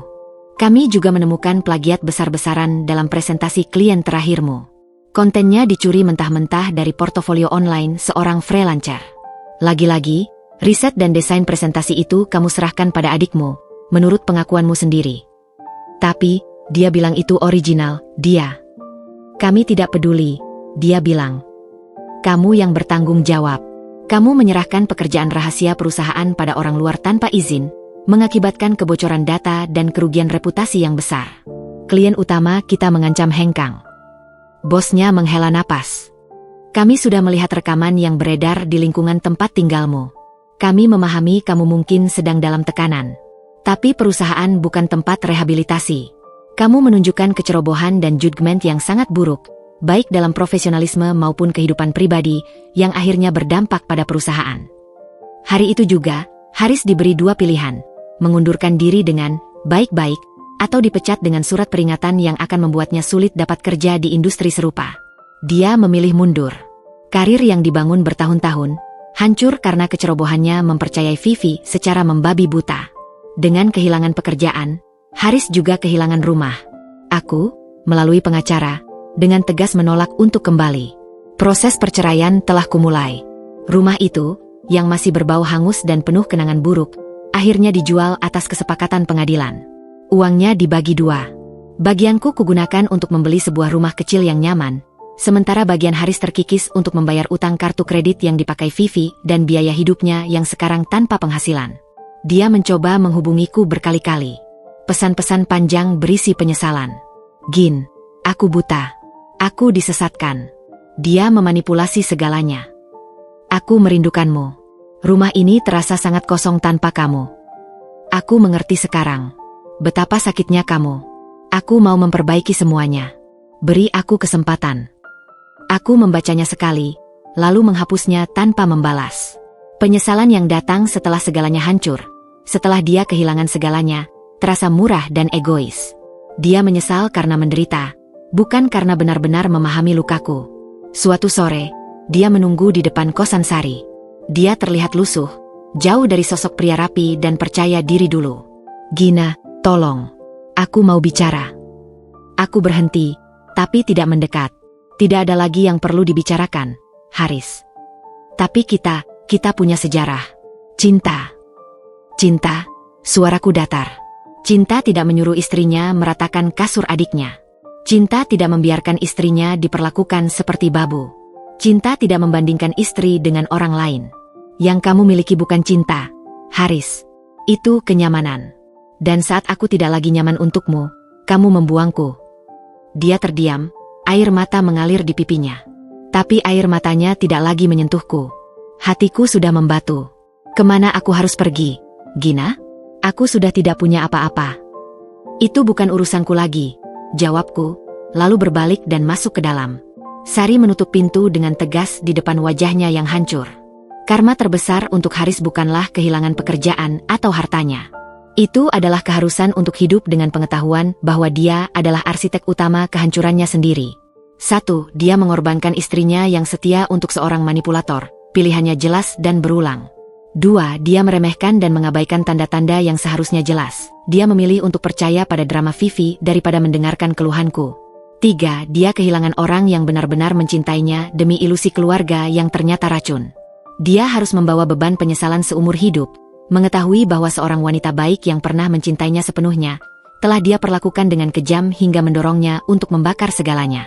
Setiap kali dia melihat bekas luka di tangannya, entah nyata atau metaforis, dia akan teringat malam api itu dan permintaan terakhir yang memicunya. Ratakan kasurku.